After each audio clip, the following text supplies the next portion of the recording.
This question is a little bit confusing, but it's actually very simple. I'll just go with this one because generally my organic chemistry is much stronger than the other two subjects. So when you add MCPBA, the oxidation of sulfur takes place. So I generally prefer to solve the organic part, and then we are adding your acetic anhydride. So acetic anhydride will basically go to the most acidic position, which over here is this. So acetylation will take place and we'll get OAC over here, and then we add your sodium aqueous sodium carbonate. Basically we are doing the hydrolysis. So basically this oxygen first of all will go over here and this bond will leave, and finally we'll get a keto kind of substituent over here. So option number 4 makes the most sense. Okay, now let's go on to option number question number 84. So 84 is basically sharp press epoxidation, and this is a named reaction. This is very important. I have been stressing on this fact that oxidation and reduction reactions are very important from CSI point of view, right? So we are adding plus diethyl tartrate. All of you know that if plus diethyl tartrate is there, then we attack from re phase, and if minus is there, then we attack from C phase, right? So this is the re phase, and so we have to find the phase first, right? So finding the phase, we'll give this carbon priority number 1, and this carbon priority number 2, because to this carbon we have oxygen attached, right? So this will be 1, this will be 2, and then hydrogen over here will be given priority number 3. So we are moving like this. So we are moving in anti-clockwise direction. That means from where we are seeing the screen, that is the C phase, right? So above the plane is the C phase, and since we are adding plus diethyl tartrate which attacks on the re phase, so since we are sitting above the plane and that is the C phase, so behind the screen is going to be the re phase. So the epoxide is going to be found below the plane. So now if you see, option number 2 and 4 is only left.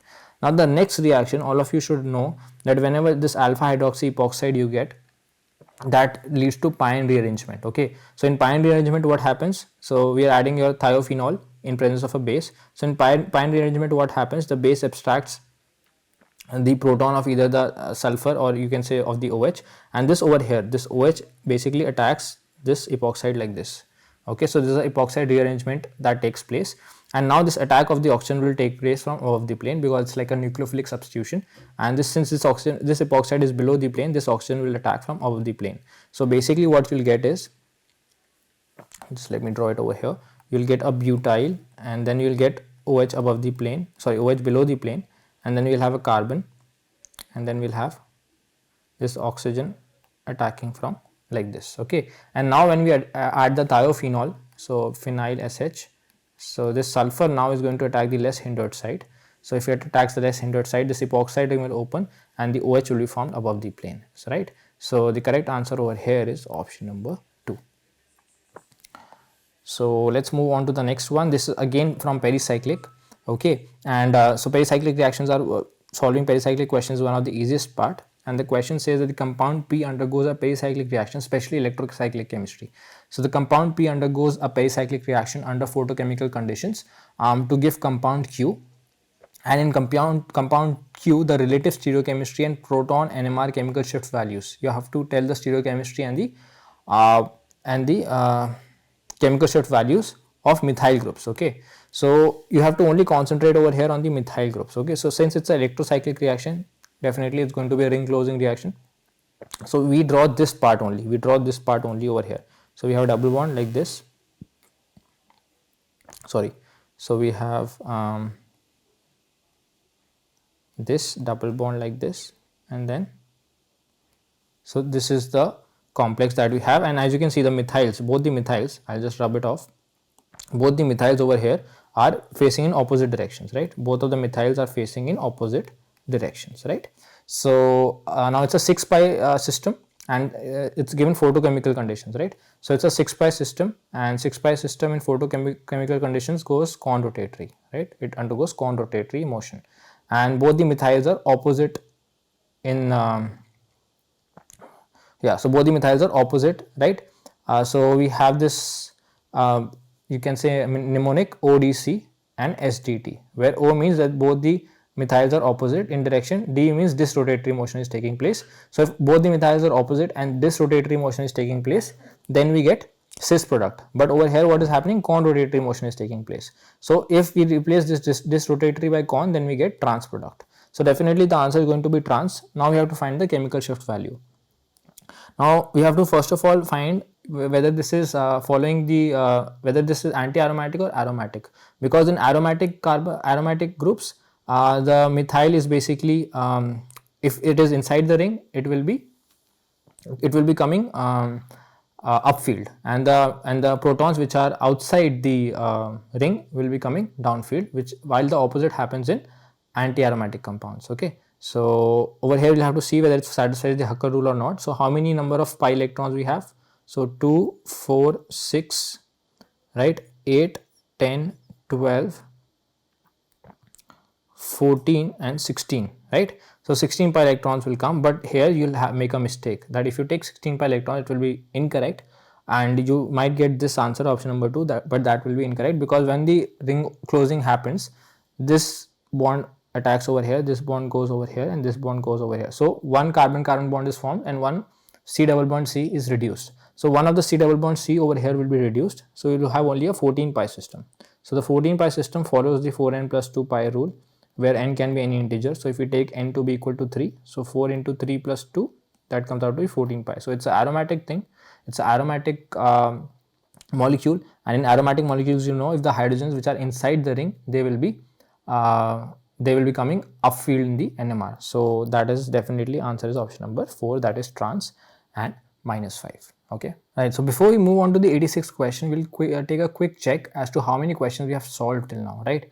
So because almost 1 hour has passed, so we'll have to choose the questions accordingly. So we are sure about 85, so 1 question. Then we'll go with 84 also, we are sure, sharpless epoxidation 2, and it's a common question. Let's say 83 we did not attempt, because this was a little different from the rest. NMR questions are sure short, so 1, 2 and 3 questions we have done so far in organic. Then this one was easy as well, so 81 also we have done 4 questions. Okay, and then among cluster we have left out, and we have done this magic number question 79, that is 5 questions. And then we have this one also we have done 6.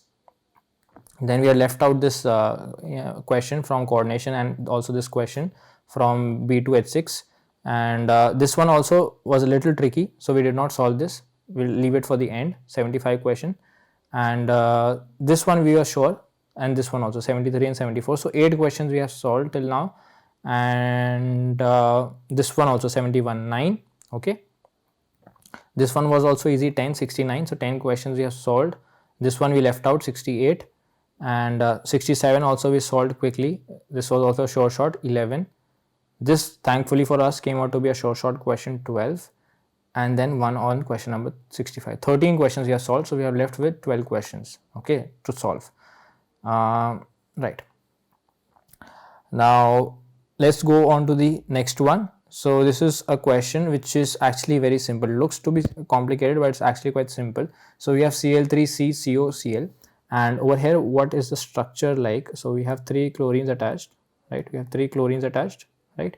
And then we have a carbon, CO, Cl, right? So what does this zinc do is, zinc copper couple, this zinc interacts with your chlorine, and once this zinc interacts with your chlorine, it forms zinc dichloride, and this chloride bond shifts over here. So once this chloride bond shifts over here, this CO minus is formed, and this O minus comes back, and chlorine is eliminated. So we get ZnCl2, and along with that, what do we get? Along with that, what we get is this carbon. Let me draw over here. This will give us more perspective. We'll have CCl2 double bond C double bond O, like that, right? Or you can write it down as C double bond C double bond O Cl. So this is the intermediate that we are going to get, and this intermediate basically interacts with this, you can say pyran, right? It interacts with this pyran, right? So if we have to see the basic interaction of this pyran and this, so we'll draw the oxygen over here, double bond like this, right? And yeah, right. So oxygen can donate the electrons, and if oxygen donates the electrons, if we see the basic electronic effect, then your molecule looks something like this, oxygen over here, and then we have minus charge over here and positive charge on the oxygen, positive charge on the oxygen. So this is the negative charge, so it will go and attack the most electrophilic center. So obviously the most electrophilic center over here is this carbon. So this negative charge will go and attack this carbon over here.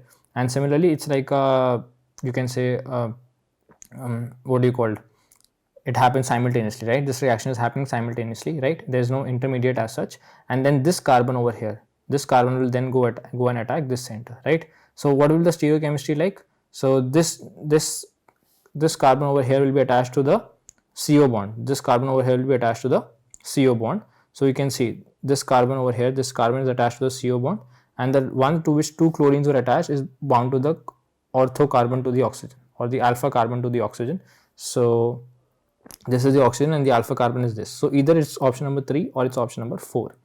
Okay. Next is very simple. So this is a name reaction again, Baeyer-Villiger oxidation. And in Baeyer-Villiger oxidation, you have to know that either the lactone ring will be, or either the oxygen or the lactone will be inserted on, either this bond will get broken or this bond will get broken, like this one or this one.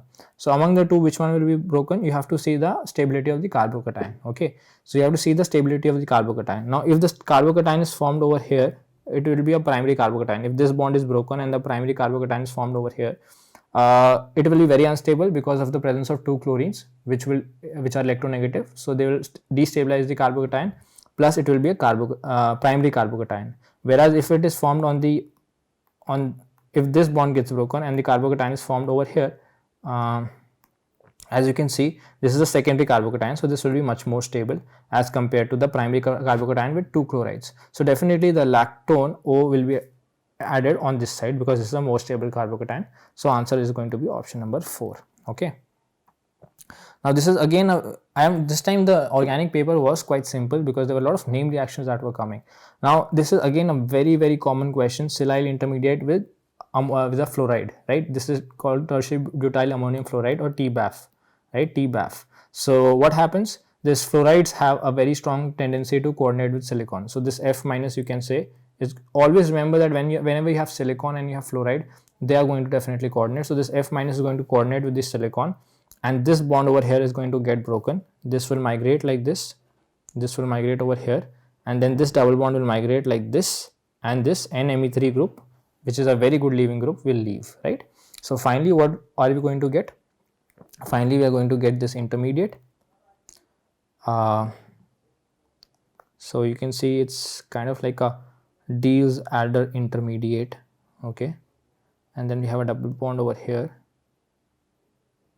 and we have a double bond over here, like that. So now this is reacting with the trans form of CO2Me, right? This is a trans form. So this is a basic idea of stereochemistry, and we will have methyl also, right? This is a methyl over here and this is a methyl over here. So these methyls are facing in opposite direction. Okay, like they both are basically in Diels-Alder reaction. This is going to be a Diels-Alder reaction. So in Diels-Alder reaction, all of you know that since they both are in they both are in, this one and this one are in the opposite plane, and this one and this one are in the same plane, right? They both are forming basically your cis carbons, right? They both are cis geometries, so they both are going to be in the same plane. And since this over here is trans to each other, these two CO2Me groups, they will be in the opposite plane. So when the Diels-Alder reaction will take place, what will happen? You can see over here that only in two options they both are in the same plane. Both the methyls over here are in the same plane. So option 3 and option number 1, both methyls are in the same plane. Whereas among 1 and 3, you see in 3 options, both CO2Me are also in the same plane, which is not possible because this is trans geometry. So always remember, in Diels-Alder reaction, it's a stereoselective reaction. So if they are in trans geometry, they will be in the opposite plane. So when the Diels-Alder reaction takes place, you can see this CO2Me and this CO2Me are in the opposite plane. So the answer is going to be question number 87, option 1. Okay. Okay, so let's move on to another NMR question. Over here, you can only solve it with the IR stretching frequency. Okay, so you should remember the IR stretching frequency of various carbons. So this is 1720 centimeter inverse. Now if you go for 1720 centimeter inverse, esters I told you is 1740. Okay, so option number 1 cannot be the answer. If you go with option number 2, this is a ester with a where this double bond is in resonance. So this could possibly give at 1720. So option number 2 can be a possibility. If you go to option number 3, again this is a ester without any conjugation. So this will be somewhere around 1740 also. and over here this is a ketone. Now ketones generally give around 17-20, but it is again in coordination or in resonance with this double bond, which will lead to a partial double bond character on this keto oxygen. So this might come around 1705 or 1710.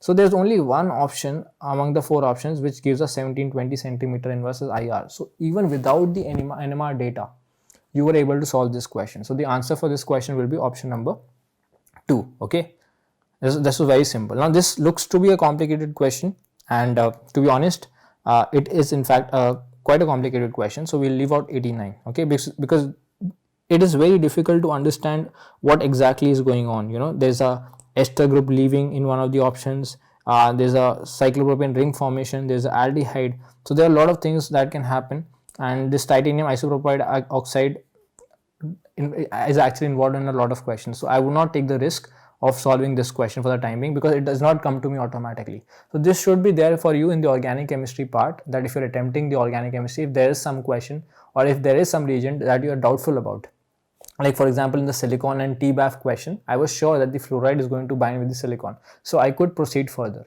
Plus it was a simple name reaction like Sharpless oxidation, your Baeyer-Villiger oxidation. So these are simple name reactions, so you can attempt those. But for those you are not confident about, in organic chemistry it's always a good idea to leave such questions which you're not confident about, because 99% of the times if you try to go with logic or with some kind of fluke or some guesswork, you will get it incorrect. Okay, that has been my experience, and I'm telling you out of experience of other educators and aspirants as well.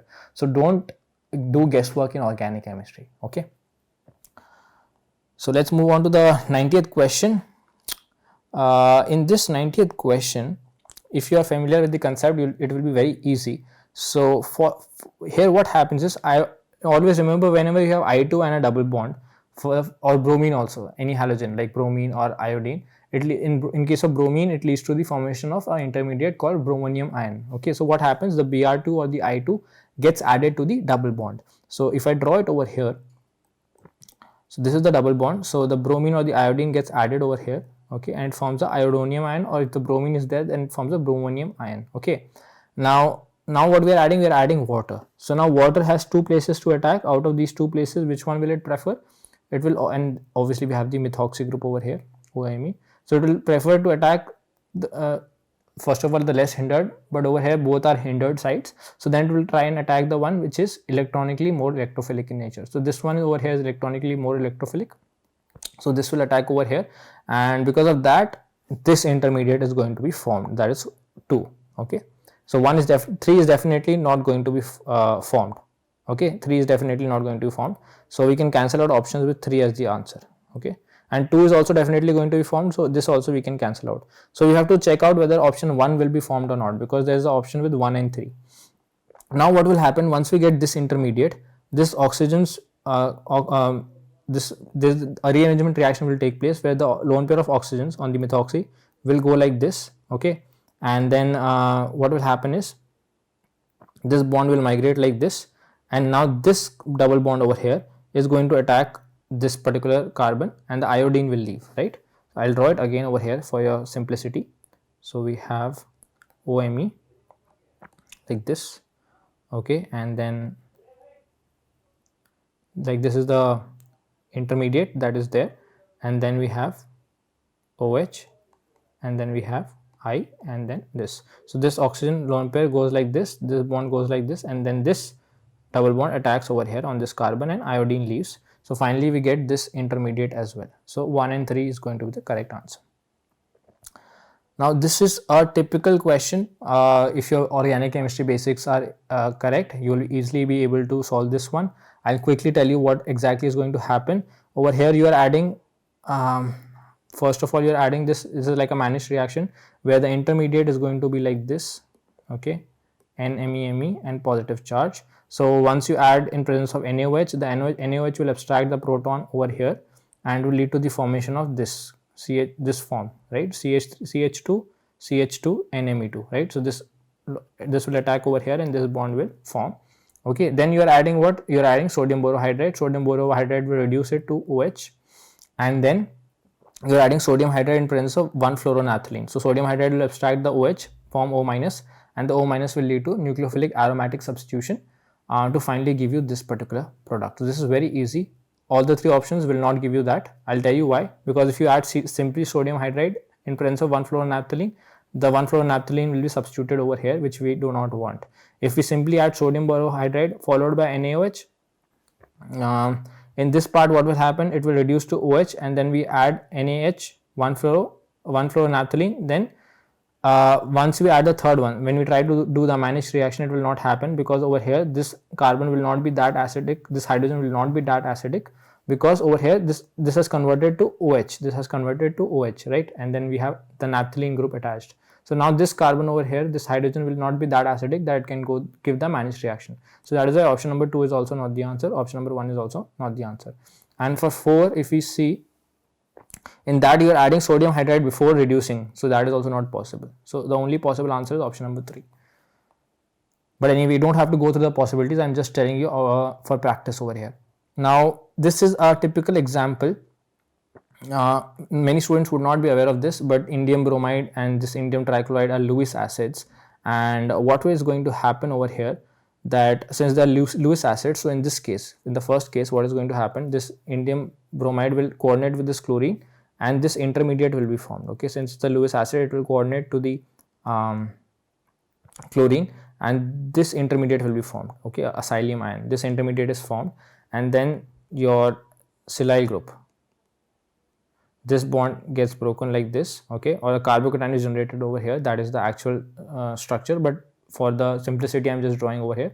This carbon silicon sigma bond gets broken, and this negative, so this bond goes over here, a negative charge is generated, and then this attacks this carbon over here. So you get an intermediate of this form. So you have to predict B. So you get an intermediate like this, CO, right? This bond also migrates, so we get CO, then CH2, CH2, SiMe2, CO, CH2, CH2, then the SiMe2 bond is broken and we get a double bond in place. So this option seems to be correct. And do we have any other option with this? Yes, we have. No, there's no other option with the same intermediates, right? There's only one option. So definitely it's going to be answer number 1. Okay, I have given the solutions to this, detailed solution to this on my Unacademy platform on the free courses, so you can go and watch over there also if you want the detailed course. Over here I'm just trying to tell you the strategy, right? So now I'll focus more on the strategy and less on the solving of the questions. Right, so let's move to question number 93.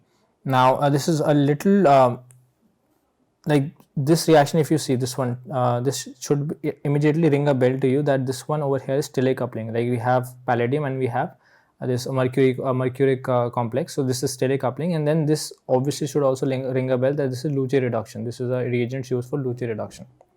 The only difficult part over here is the I2 pyridine, that what is going to happen.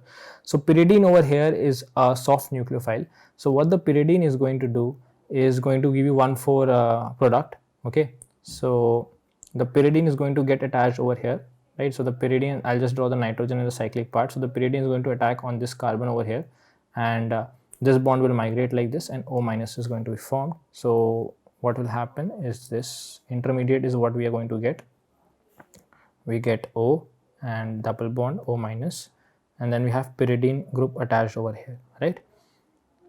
Then what happens, this O minus migrates back and this double bond attacks the I2. We are adding I2, so it attacks the I2, and finally what we get is iodine attached over here, and then pyridine attached on this carbon and double bond like this, right?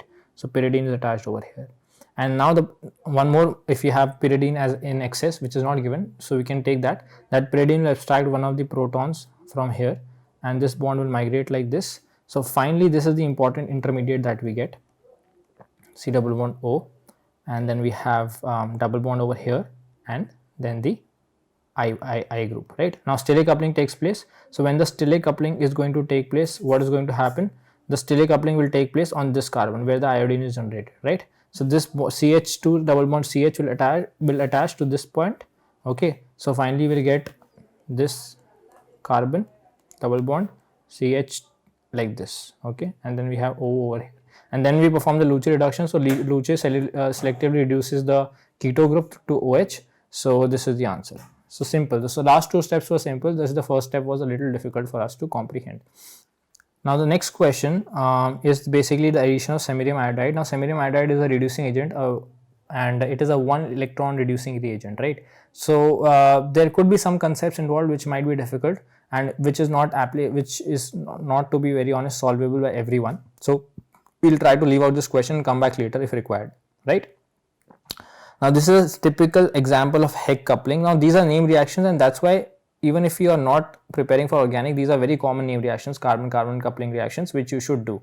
So this one over here is your Heck reaction, and for Heck reaction, I'll not go into the details. Again, like I told you, the detailed solutions are available, but a Heck reaction is easy to solve for any kind of chemist if you are preparing for some other subjects as well, like physical or inorganic. So over here, the Heck reaction will take place, and due to that you will get option number 4 as the correct answer. Okay, now let's see which one. Photochemical reactions are like this, are very complex, so I always tend to leave it out. So you do leave it out in later on if you have the time, you do it. Again, this is the easy question, to be honest. The reaction of this LD reaction, sorry, I don't know where the question went. Yeah, so this LD reaction is easy if you know the concept over here, and this is a transformation that is going to take place, but again you have to apply all the 4 options to get the transformation, right? In that particular case you did not have to apply all the options, okay, because over there in that particular transformation it was clearly visible that you had to add sodium borohydride. That was comparatively easy transformation, so that was easy to solve within 2 minutes. But this one you will have to try and apply all the options to get to the correct answer, right? So this one also I'm going to leave out for the time being. Now in this question, what is going to happen? Looks like a simple substrate. We are adding LDA. So LDA is a base. It will abstract the most acidic proton. So this proton over here is most acidic. So it will abstract this proton, and a negative charge will be generated over here. Okay. Then what is happening? We are adding CH2 double bond CH CH2 Br. So we are adding CH2 double bond CH CH2 Br. So this negative charge is going to attack this carbon. This bond is going to migrate like this, and bromine is going to leave. Right. So finally, what kind of intermediate do we get? We have this morpholine, right? And along with that, we have this carbon, to which we have now 2 kinds of intermediates attached. One is this intermediate, and then one is CH2 like this intermediate, right? And then we have a cyano group attached. Now what are we adding? We are adding copper acetate. So copper acetate is basically like a hydrolyzing agent. So what happens is this nitrogen over here, it donates its electrons like this, and this CN group leaves. Okay, so we get this imine intermediate. We have this morpholine ring over here, and then we have this like this, and then we add copper acetate, which leads to hydrolysis. So basically a keto group will be generated over here. So if you see the 4 options over here, in the 4 options, this one is the only one with the keto group, and this is the correct answer. Okay, this one is also quite simple because it's just basically you're adding CH3COCl, AlCl3. You're basically leading to your, so this AlCl3 is the Lewis acid. It will coordinate with this chlorium. Again, the same type of question where the acylium intermediate is generated, right? This positive charge on the oxygen, acylium intermediate is generated. So any one of the double bonds is going to attack this acylium intermediate. So once it attacks the acylium intermediate, a COCH3 will be generated. So on any one of the 2 carbons, the double bonds, okay, this is an 8-membered ring, so you can draw, sorry, I've drawn a 6-member, it's an 8-membered ring, or I'll just draw it again over here for you guys. So to one of these, just remove this double bond, and we have COCH3 attached like this, okay, and then we have a positive charge generated over here. Now to stabilize this positive charge, this double bond is going to attack. Now the question is which one of the 2 double bonds is going to attack, whether the double bond is going to attack from this side or it's going to attack from that side. So if it attacks from this side, so then 1, 2, 3, 4-membered ring is generated. Whereas if it attacks from this side, if it attacks from this side, then 1, 2, 3, 4, 5, and 1, 2, 3, 4, 5. So 2 5-membered rings will be generated, right? I hope you get the idea that how the 2 5-membered rings will be generated. The attack will take place like this. So you can see 1, 2, 3, 4, 5, 2 5-membered rings will be generated with COCH3 over here, and a positive charge on this carbon. So this positive charge will then be stabilized with the attack of Cl-. So Cl- will attack over here, and as you can see 2 5-membered rings will be generated. So there is actually only one option with 2 5-membered rings, that is option number 3. Okay, so this one was very simple. Now this is a question from translational partition function. Very easy if you know the formula.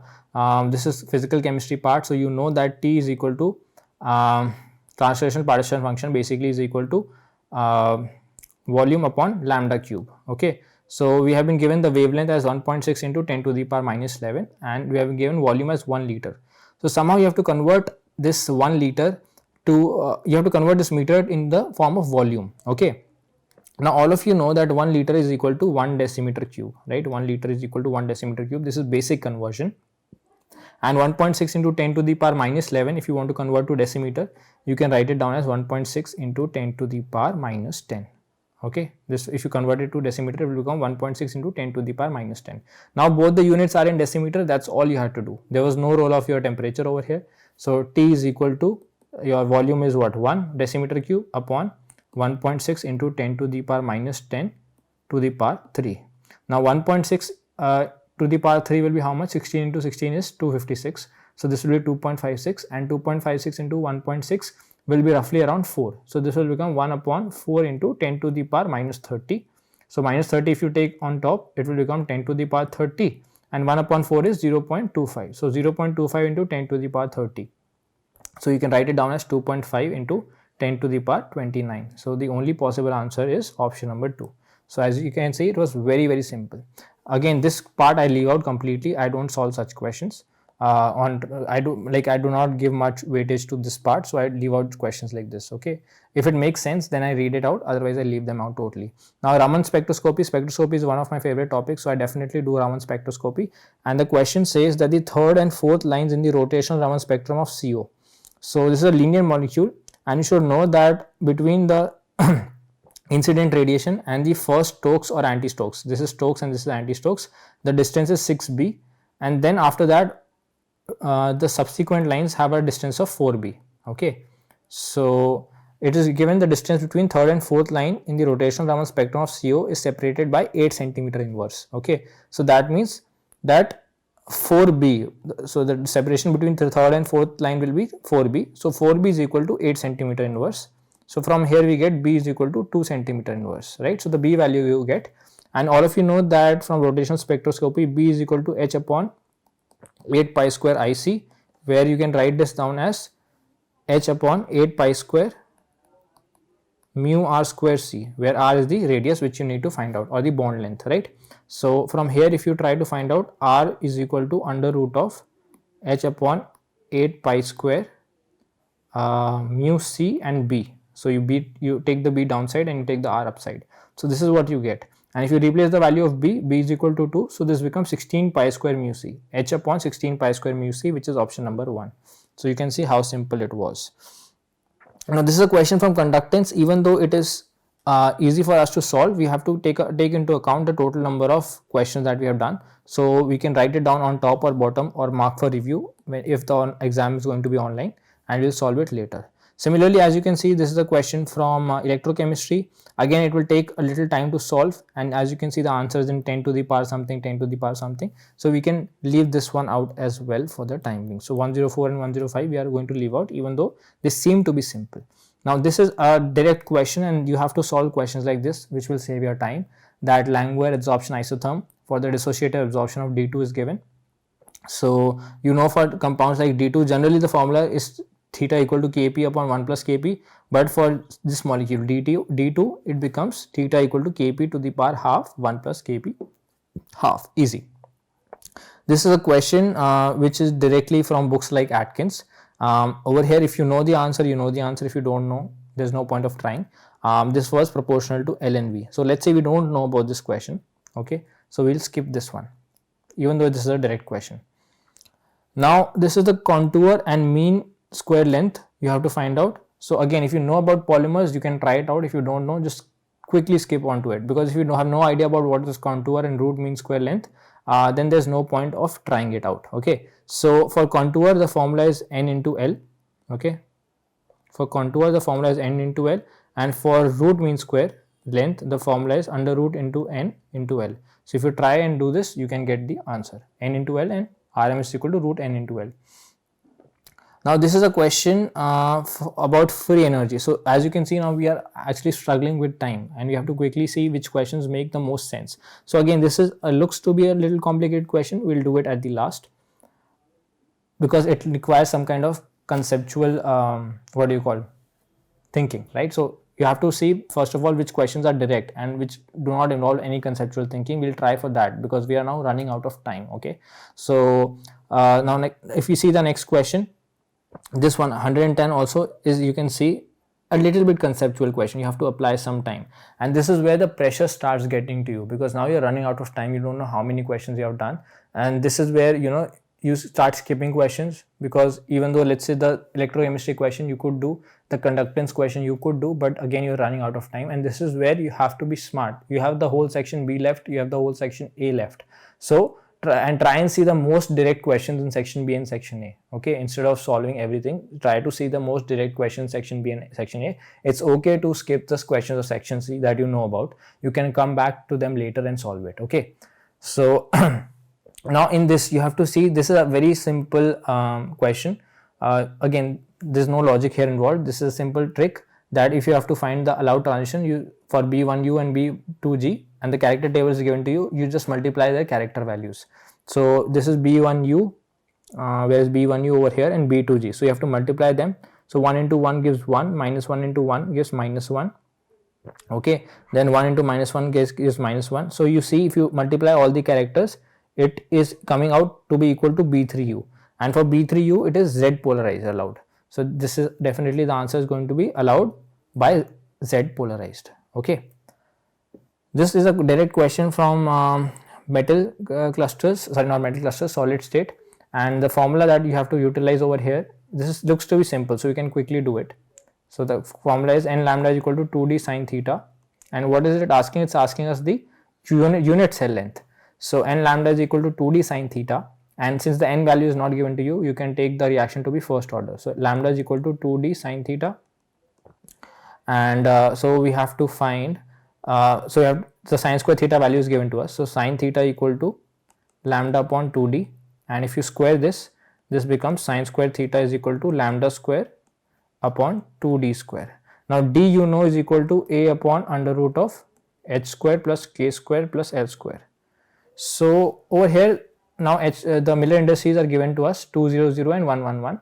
We will take any one of them. So let's take the first one. Now some of you might be confused that why 2 Miller indices are given to you, but you can actually solve this question even with the help of 1 Miller indice. So let us take it equal to be 200. So if we take it equal to be 200, then what is going to happen is, so h is equal to 2 and rest 2 are 0. So this becomes under root 4, which is equal to 2. So d is equal to a upon 2. Okay, d is equal to a upon 2. Now sine square theta value is given to us as 0.18, which is equal to lambda square upon 2 into a upon 2, or a upon 4, sorry, we are squaring it, so a upon 4. This comes out to be a upon 4, right? So if you try and solve this comes out to be a by 2. And if let's see if I'm making some mistake, h square plus k square plus l square, so 4, so this becomes 2, right? Under root h square plus k square plus l square, this becomes under root of 4, which is equal to 2. So we get d is equal to a by 2. And since we are squaring it, this should also get squared, right? So this should also be 4d square. This should not be 2d square, this should be 4d square, because we got lambda upon 2d and then we squared. So this should be lambda upon 4d square, and d square value we found out was equal to a square upon, d square value is equal to a square upon 4, right? So the 4 and 4 get cancelled out. So I'll just write it down over here again. 0.18, which is the value of sine square theta, is equal to, or just let me erase it off first so that I make some things clear. So 0.18 is equal to lambda square upon 4 into a square upon 4. So 4 cancel out. So we are left with a square is equal to lambda square upon 0.18. So edge length is equal to under root of lambda square upon 0.18, which will be roughly equal to lambda upon 0.4. So lambda upon 0.4, that is option number 3. So this was a lengthy question. We did a mistake over here by taking this question because we have so many other questions to solve, and we have not seen the whole paper as well, right? So we did a small mistake over here by taking a lot of time in solving this question. So you have to avoid solving the numericals at the last. Okay, you should keep the numericals to the last. First try and solve all the direct questions. Now if you see 113 and 114, they are both kinetics question, and this is one from, especially 114, this steady state approximation. So even though you will be able to solve it, it will take a lot of time to deduce this question. So we will try, if we have time in the end, we'll try and solve it. As far as 113 questions there, this is from enzyme catalyst, and this is Lineweaver-Burk plot.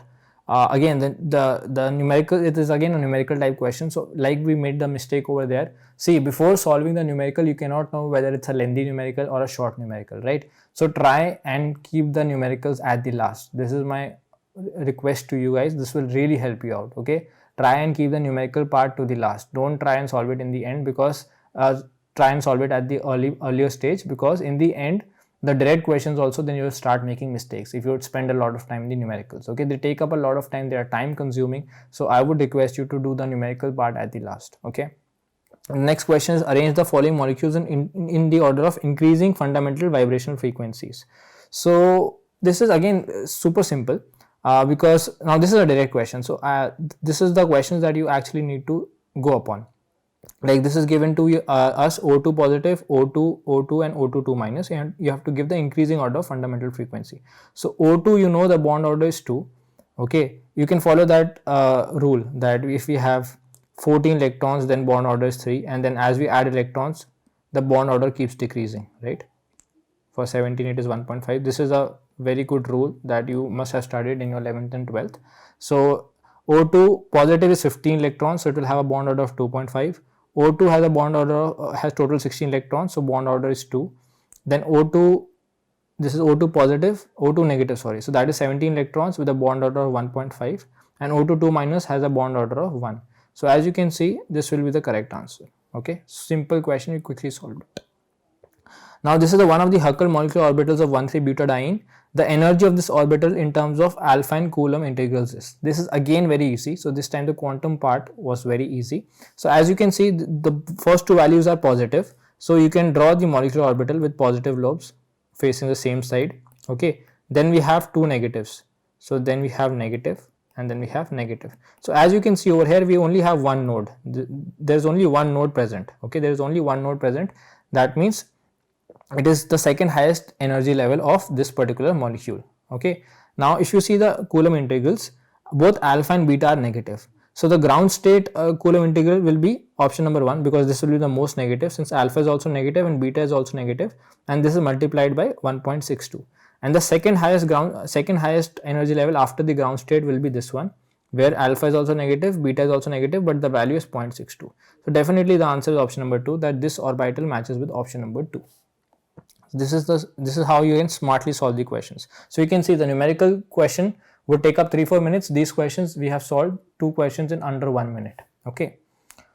Again, this is a question from rule of mutual exclusion. Rule of mutual exclusion. Okay. So over here, what you have to do is, in the rule of mutual exclusion, first of all, you can see that it is IR for centrosymmetric molecules. We know that IR and Raman will not have the same absorption. Okay, but over here you can see the IR and Raman have the same absorption. So this is not a centrosymmetric molecule, and since it is not a centrosymmetric molecule, it cannot be symmetrical. So we can cancel out option number 1 and we can cancel out option number 2. Now we are left with option 3 and 4. So among option number 3 and 4, linear asymmetrical and bent asymmetrical, you should remember that for bent molecules, your Q branch never arrives. You will never see a Q branch for a bent molecule.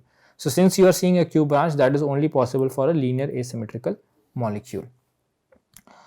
Again, I am telling you, I am not going into the details, because you have to see the concept of how you have to solve the questions, not the explanation, right? So I did try to do some explanation in the organic part, but then that will make it very, very long. So the explanation part, I'll repeat again. You can see it in the Unacademy free courses. It's named as CSIRNet December 2018 solutions. Now the next question, for a one-dimensional harmonic oscillator perturbed by x cube potential, the sum of the first order and second order corrections. Always remember, when you have an odd potential, this question is a repeat question. Whenever you have odd potentials, okay, whenever you have odd potentials, always remember this part, that the first order perturbation is always equal to 0. This has been asked before also, but the second order correction is negative. So what is the question asking? the sum of first and second order. So the first order is 0, but the second order is negative. So the overall change will be less than 0. So the answer is option number 1, 118, answer option number 1. The 119 question, this is a very conceptual and very basic question, that the average value of position. So average value of position is independent of the n value. It always remains L by 2. Okay, so the average value of position for state n equal to 1 and n equal to 2 of a particle confined in 1D box of length L is how much? Okay, so it is asking the difference of average values. Okay, so the difference of average values will remain the same, because for n equal to 1, 2, 3, 4, the position, average position will remain as L by 2. Right from the quantum part where n equal to 1, if we go to n equal to infinity also, the value remains the same, the average value, which is L by 2. So the answer is going to be 0 over here. And this is super simple. Hermitian operator we need to find out. So all quantum mechanical operators, this is a basic postulate, are Hermitian. And if you see carefully over here, this minus I h cross d by dx is nothing but your px operator, and px operator is the momentum operator in x direction, which is obviously a quantum mechanical operator. So the correct answer is option number 2. Now let's see quickly on section C how many questions we have solved. So 120, 119. So you see how easy these questions were. 1, 2, 3, then 4. Okay. So we have solved 4, and this one was also easy. 5 questions, 6 questions in physical. So you can see in the last part how easy the questions were. That obviously depends on the set as well. So we have skipped these questions. Let's see if we need to do them or not. This was again easy, 7 questions. And then contour also, let's say we are not aware of the formula, 7 questions. This was quite easy, Langmuir adsorption isotherm, 8 questions. And conductivity we left out with this, we did the spectroscopy question, 10.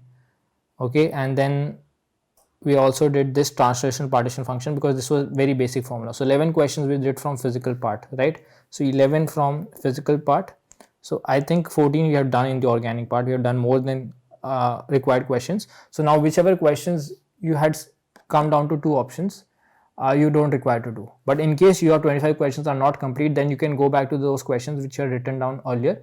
Or if the exam is online, then you can do for mark for review. So I think we have already done the 25 questions. So we are done with section C, and we are quite confident about those questions. So we don't need to go to the questions where we are doubtful. But in case you are not aware of those questions, or you have not done the complete 25 questions, then you can go to the questions which you are doubtful about. Okay.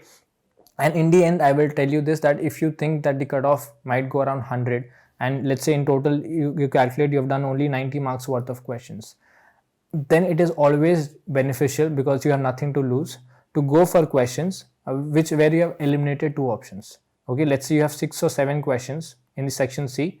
You have done, let's say, 18 questions, and you're left with 6-7 questions. We are not sure about the 2 options, and the total marks that you have solved is only 90, and you are quite sure that the cutoff is going to go 100. So there's no point of sticking to 90. So what you can do is you can try and attempt all those 6-7 questions where you are sure that the answer is among one of the 2 options. That way you don't have anything to lose, because the ratio is 4:1. Like if you get a correct answer, then 4 marks, and if you get an incorrect answer, then -1. So if you do the basic probability, there are 6 questions. Even if you get 3 correct and 3 wrong, so for 3 correct you get 12 marks, and for 3 wrong you get -3. So still you are gaining 9 marks, and you can get much closer to the cutoff. So that is why it is also beneficial for us to do such questions where, you know, it's better to mark the options which are incorrect. That will help you later on if required. Okay, so now we'll go to section B. So let's start with part B now. So in the part B, again we'll follow the same strategy. Obviously the cutoff is not going to go 200, so you don't have to attempt all 35 questions, but relatively whatever is possible in this time period. Now that, let's say, 1.5 hours has gone in solving section C. So now we are left with section B. So over here you can see you should give about 15-20 minutes for section A. That's good enough.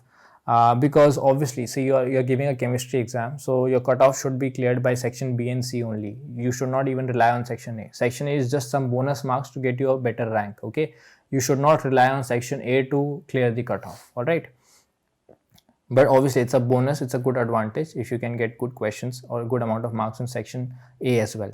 So the first question, coordination chemistry part in organic chemistry, is coordination chemistry, and over here you can clearly see that we have been given phenyl thioisocyanate, and this is basically the electron exchange is taking place or electron transfer is taking place.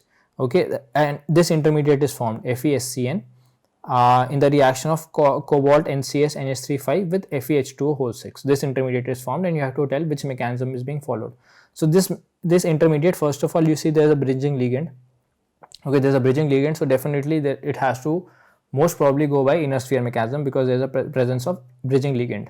Plus the intermediate FeSCN gives the idea that, so over here to cobalt the nitrogen part is binding, right? To cobalt the nitrogen part is binding, and then the intermediate that we get over there, the sulfur part is binding to the iron. So there is a high chance that the sulfur is acting as a bridging ligand over here, and the sulfur is coordinating to the iron like this, and we are getting one H2O molecule is getting removed, and we are getting this intermediate, right, where the sulfur is binding to the iron, and then we have 5 aqua complex or 5 water molecules. So this suggests that the mechanism is going to be inner sphere electron transfer, so we can go with option number 3. Okay, you can also check the lability and the inertness, so one should be labile, one should be inert, and if that also satisfies the criteria, then definitely it's inner sphere electron transfer.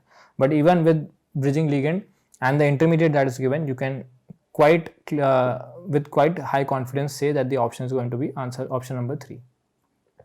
Now this is a chelate ring made by microcyclic ligand in vitamin B12. So so you have to find the microcyclic rings. Okay, so you don't have to memorize the structure, you should basically know the basic structure of vitamin B12. So vitamin B12 has cobalt in the center, and along with the cobalt it has your just one second, I'll just change the color of the pen. Yeah, so it has cobalt in the center, and along with the cobalt it has a Corin ring. So what exactly a Corin ring looks like? So it has nitrogen, then like this. So this is a Corin ring. So there are two different kinds of ring. One is porphyrin, which is formed in heme proteins, and then one is Corin ring, which is in formed in cobalt in vitamin B12. So the only difference in both the rings is that in porphyrin all of the nitrogens are like this only. Like we have a cyclic nitrogen, and then we have one carbon, then we have nitrogen, a cyclic nitrogen. Okay, and like this we have again one nitrogen, and so you can see over here 1 2 3 4 5 6 membered microcyclic ring is formed. Okay, you have to find the macrocyclic rings, that is the rings which are being formed with the metal, not the ring of the Corin or porphyrin. So over here again in Corin, one of the nitrogens, I'll just draw it over here, one of the nitrogens, okay, one of them, over here also it's a 6 membered, so there are 3 6 membered rings, and then one of the nitrogens which are coordinating, they do not have any carbon in between them. Okay, this is cyclic, and these ones do not have any carbon, they're directly bonded like this. So this is the difference between porphyrin. In porphyrin there are 6 membered rings, sorry, there are 6 4 membered rings, but in Corin ring there are only 3 6 membered rings and 1 5 membered. So if you know this basic structure for Corin and porphyrin, you could have easily done this question. So there are 3 5 membered, 3 6 membered and 1 5 membered. So the answer is option number 1. Now in this question many of you would have got confused if you are not working with EDTA. Okay, because EDTA 2 minus, this is basically ethylene diamine tetraacetic acid, right? So we have nitrogen, we have 2 amines, then nitrogen, and then we have CH2 C double bond O OH. Okay, so it's basically a hexadentate ligand, it's very popular ligand. Okay, and similarly we have the hexadentate ligand over here as well, like similar ligand OH, right? So they are so basically generally it is existing as EDTA 4 minus, where all these oxygens are basically O minus. This is also O minus. We have O minus over here and O minus over here, right? So there are 2 nitrogen donors and 4 oxygen donors. Now many of you might be thinking that in EDTA 2 minus, 2 of the oxygens will be protonated, because of which it will have EDTA 2 minus structure, and it will have 2 nitrogen donors and 2 oxygen donors. But that is not the case, because in commercial form EDTA comes as disodium salt. Okay, EDTA comes as disodium salt, like Na2 EDTA, and then so this is basically EDTA 2 minus Na2 EDTA, and then it's stabilized by 2 hydrogen like 2 water molecules. Now what these 2 water molecules do is they coordinate with the OH, the hydrogen of the OH hydrogen of the EDTA, and that is and since they do that, the lone pair on the oxygen is more available for donation. So this oxygen also coordinates with the metal. Okay, so even though over here it is existing as ED2A2 minus and the OH are protonated, but due to the hydrogen bonding with these two water molecules, what exactly happens is even those oxygens which are coordinated, they also participate in chelation. So ultimately it remains 2 and 4 only, and the answer is option number 1. Now this one is easy, you can quickly attempt it. This is a question from Jan Teller and says that the correct set of electronic configurations for metal ions in octahedral coordination for strong Jan Teller. So for strong Jan Teller, you know there should be asymmetry in Eg. So out of all the options, you see this is Eg1, asymmetry in Eg, this is also Eg1, so asymmetry in Eg, and this is Eg3. So in first option there is asymmetry in Eg in all three options. So that is option number 1 is the correct answer. So correct order of acceptor ability, this is very simple. PF3 has the highest acceptor ability, so quickly cancel out 1 and 4. Now among PF3 and then we have PME3. So obviously methyl is a donor, so it will reduce the pi acceptor ability. So definitely answer is option number 2. So this is hardly a 5-10 second question. This might need some analysis. We can quickly go for this question.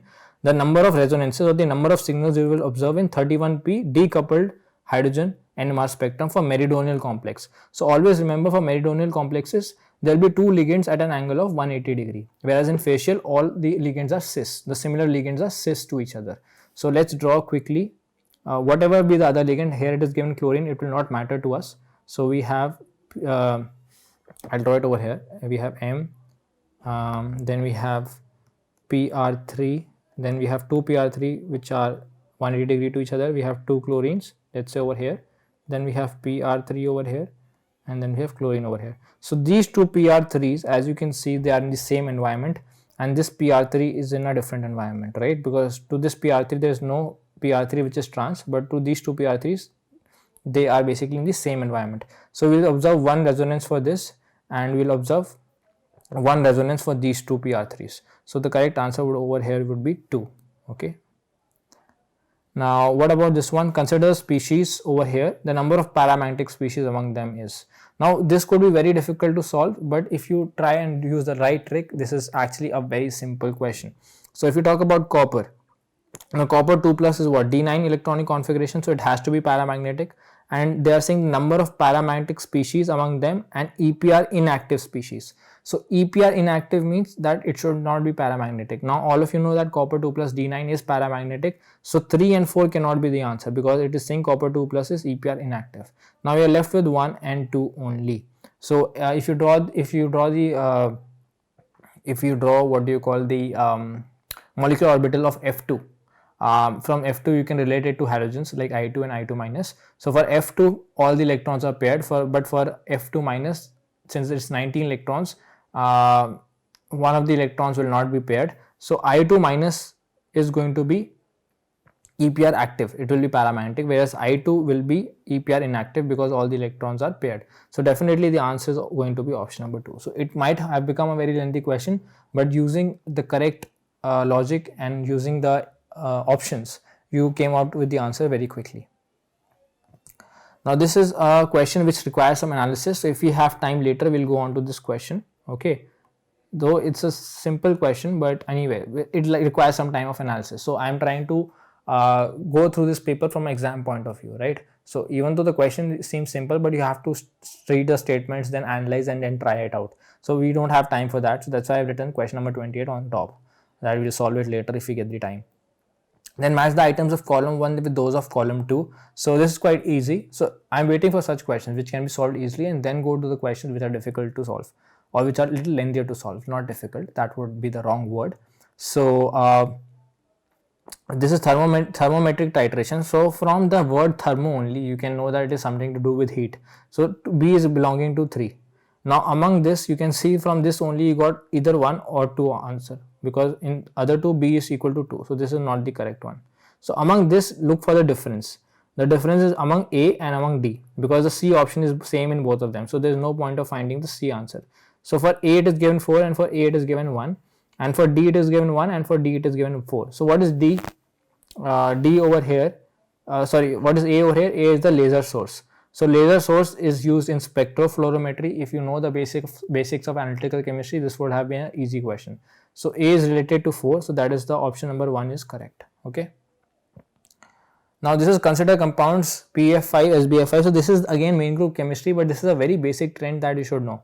And this is also a part of inorganic solvents, that SBF6 minus and we have PF6 minus. Okay, when they react with HF, they will form H plus, and along with that the fluoride will go and it will act as a Lewis acid. So this will form SBF6 minus and this will form PF6 minus. So among SBF6 minus and PF6 minus, since SBF6 minus is more stable owing to the size, so SBF5 is going to be a better Lewis acid. When coming on to the base, the opposite thing is applicable. Now phosphorus and antimony belong to the same group, but because phosphorus is smaller in size, the electron density on phosphorus is going to be more. So PH3 is going to be a better base. So SBF5 and PH3, option number 2. This is again easy, simple question based on dipole moment. So over here, all of us have studied the difference between this NF3 and NH3. Okay, that in NF3 the dipole moment is less than NH3, but it is not 0, and they are asking those with 0 dipole moment. So NH3 has a more dipole moment as compared to NF3, a basic NCERT problem that we used to do in class 11th and 12th. So NF3 has less dipole moment, but it is not 0. So all the options with NF3 you can remove. So this option you can remove and this option you can remove. So now see the only difference between them. You don't have to go for all the dipole moments. That's how you have to be smart. Now you know SiCl4 is there in both the options, and trans this is there in both the options. So you only need to check for POCl3. Now POCl3 is tetrahedral, and obviously the net dipole moment is not going to be 0, even though like it will cancel out like this, but the net dipole moment is not going to be 0. In tetrahedral compounds, the dipole moments do not cancel out. So this definitely the answer is option number 3. POCl3 has some dipole moment. Coming on to the standard reduction potentials. So those who have negative reduction potentials, they are actually very good reducing agents because they easily donate the electrons. So sodium is one of the, like sodium likes to exist as Na positive, right? It's a it's basically belonging to group 1. So it is a very good reducing agent, followed by other metals. All metals generally are good reducing agents, and compounds like F2 and Cl2 are oxidizing agents, and oxidizing agents have a very high reduction potential. Okay, so F2 is one of the best oxidizing agents, so it will have the highest reduction potential, followed by Cl2, then we'll have zinc, and then sodium. So if we go by that trend, then the answer is option number 2. So quite simple questions, direct questions, right? Now this question is something that you can solve using molecular orbital, but drawing the molecular orbital diagram and then trying to find whether it is Girard or Ungirard or Girard or Ungirard, it will take a lot of time. So even if you are aware of solving such questions, you should write it and see it at the last. Okay. Now the mechanism of acid catalyzed hydrolysis of benzonitrile. This is quite simple for acid catalyzed hydrolysis, since the nitrogen's lone pair are more like the nitrogen is less electronegative, so its lone pair are more available for donation. So the acid, the H plus, is going to coordinate to the nitrile group. So it's going to coordinate to the nitrile group, and then your water molecule is going to attack the carbon, which is electrophilic in nature. So this will make sense, as option number 2 is the correct answer. Let's move on to the next one. So in the next one, what is the question like? So the question says that the energy profile diagram of the reaction given below. So this is an intermediate that is drawn to us. Now always remember, intermediates have a valley. When you have, this is the reactant over here, this is the product, and intermediate is somewhere in the valley, right? That is why it's stable and we are able to isolate. So the only value over here is the second option over here. So the answer is option number 2. This is a question for the following reaction is an example of what. So as you can see over here, this is stereoselective. This is stereoselective, right? So definitely there is something to do with your pericyclic reactions, right? So definitely you can eliminate Michael addition and Wagner-Merwin. Now you're left with alderine and sigmatropic. Okay, so these are the 2 options you're left with. But again, if we have the time later, we'll come on to this, because then we'll have to see why sigmatropic or why alderine, which of the following it is, whether it's sigmatropic or alderine. But we'll go to the other questions first. We'll have a quickly have a glance at the other questions. If they are more easier, we'll quickly solve them and then come back to the other one later, because we don't want to waste our time. Now the next question, IR spectra of stretching frequency. So the stretching frequency obviously depends on the strength of CO bond. So over here, as you can see, option number A and option number C, the CO is in conjugation with a double bond. So obviously the stretching frequency is going to be less due to partial double bond character. Over here there is no conjugation. So B is going to be the highest. So B is going to have the highest stretching frequency. So 2 and 4 we can cancel out. Now among C and A, which will have a higher stretching frequency? Now C will have a higher stretching frequency than A, because in A we have a methyl plus I effect also. So even though the plus I effect will not be that pronounced at this particular carbon over here to which CO is there, but comparatively if you compare A and C, due to the presence of plus I donor or plus I methyl group present, A will have a lower stretching frequency. So we'll have the option as BCA. Coming on to 38. So in 38 what is going to happen? This O minus over here. So we have to see 5 membered rings are thermodynamically and kinetically most favored. So over here the O minus is going to give a nucleophilic substitution and is going to give an intramolecular cyclization reaction. So if this O minus attacks this carbon, how many membered ring will be formed? 1, 2, 3, 4, 5. So this will be stable. What about option C? 1, 2, 3, 4, 5, 6. So even 6 membered rings are quite stable. But if we go with option number A, it will only form a 4 membered ring. So 4 membered rings are neither kinetically favored nor thermodynamically. So it's asking us the order of relative cyclization, right? So obviously B will cyclize the fastest, followed by C and then A, that is option number 3. Now in this question, oxidation of A with HNO3 and H2O, this OH primary, this is a question from carbohydrates, primary hydroxyl will be oxidized to acid, and this CHO will also be hydrolyzed to acid. Now if you try and find the RNS conformation, so this will basically become COOH, and then we'll have this OH, like OH over here, and then we have a OH over here as well, like you can draw the stereochemistry, and then we have again the acid. So if you try and find out the RNS configuration, one will be R and the other will be S, okay. And so basically due to the internal compensation, it will be optically inactive, and such compounds which have chiral centers but yet are optically inactive, that is a very basic thing, it's called a meso compound. So answer is option number 2. Okay, so these are very easy questions this time in December 2018 from organic. Now coming on to the major product formed in the following reaction.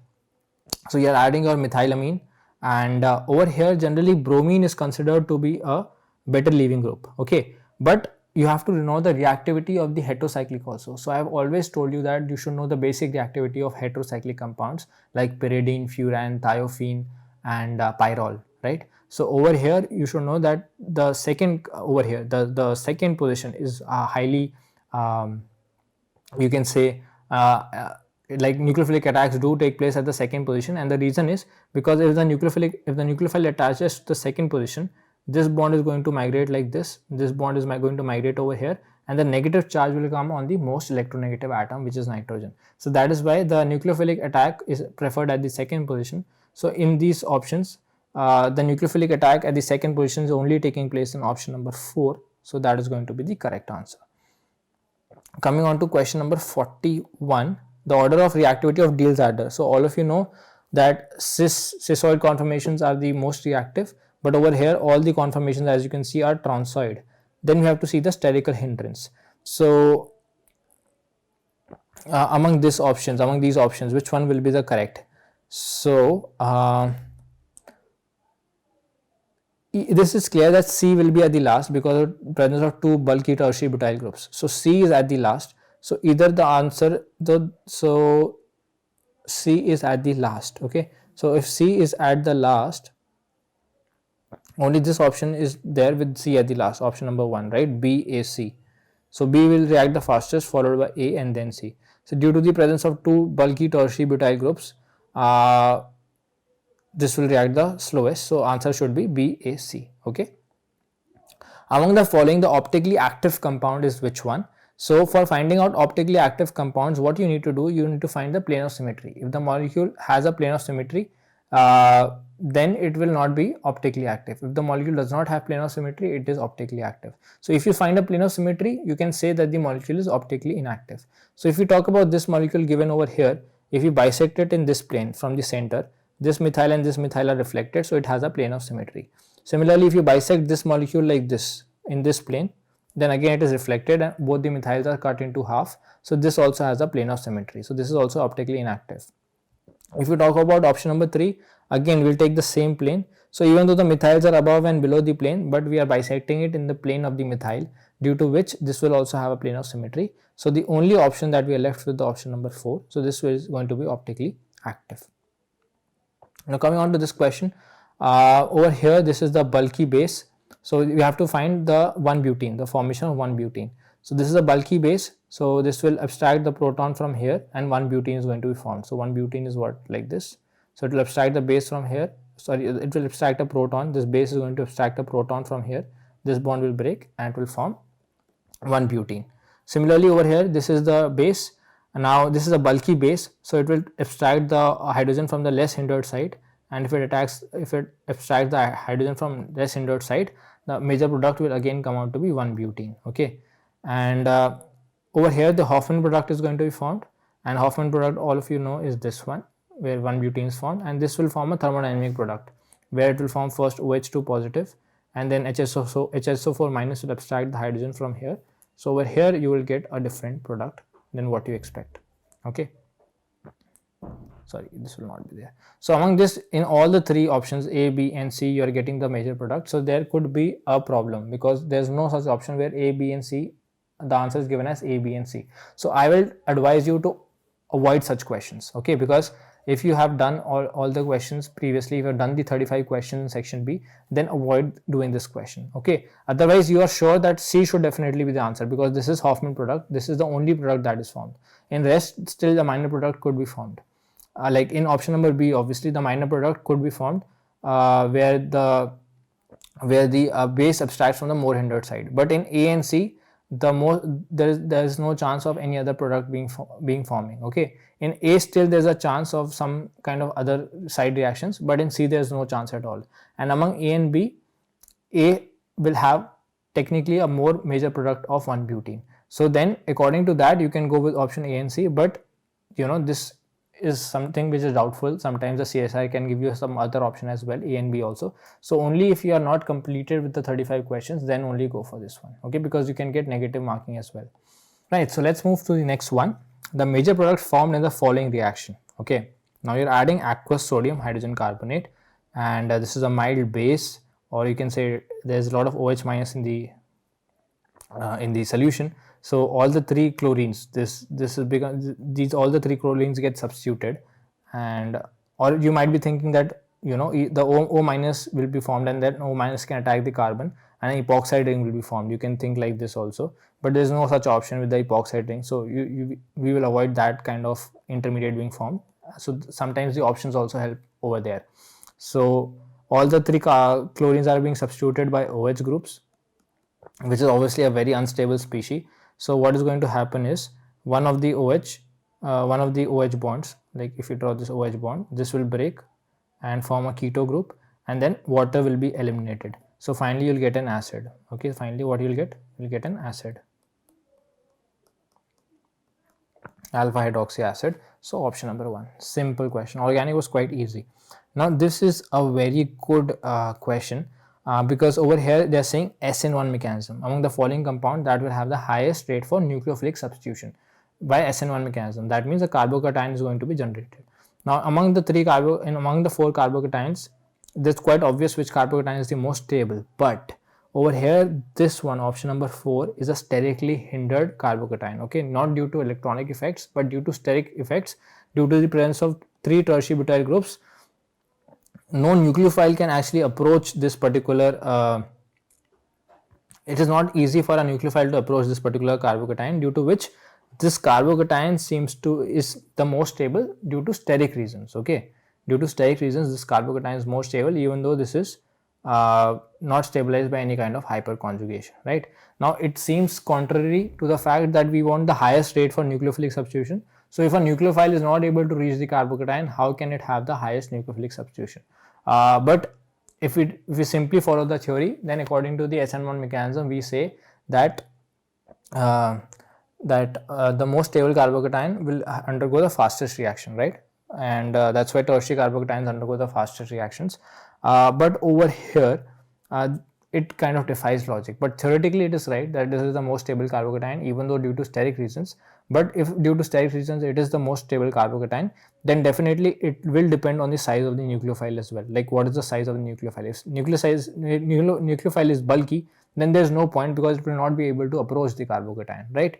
So somehow this question was quite tricky, and this was worth leaving out. Okay, this is a question typically from retrosynthesis, and I think this is given in Claydon book as well. So the answer over here is that pyridine is a mild base, so it will not be able to abstract the OH. If there is a base which can abstract the OH proton and form O minus, then O minus is more reactive than NH2. But if we compare OH and NH2, so due to the lower electronegativity of nitrogen, NH2 is more reactive. So over here NH2 is going to be more reactive, and among these two centers, which is more electrophilic? This center is more electrophilic, because over here the mesomeric effect will come into picture. There are two mesomeric effects.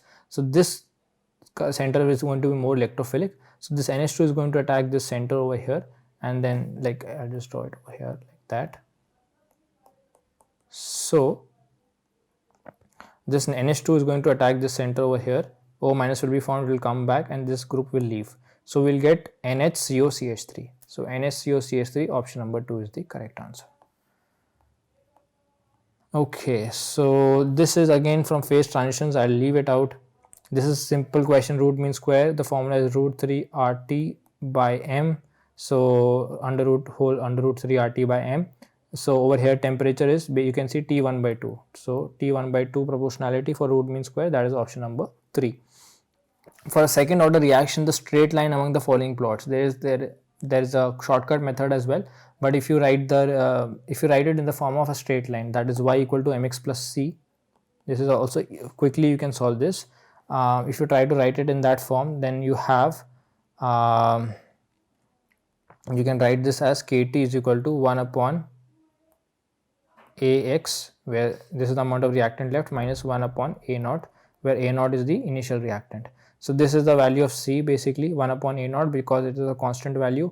Kt represents your mx value, and y is your 1 by ax.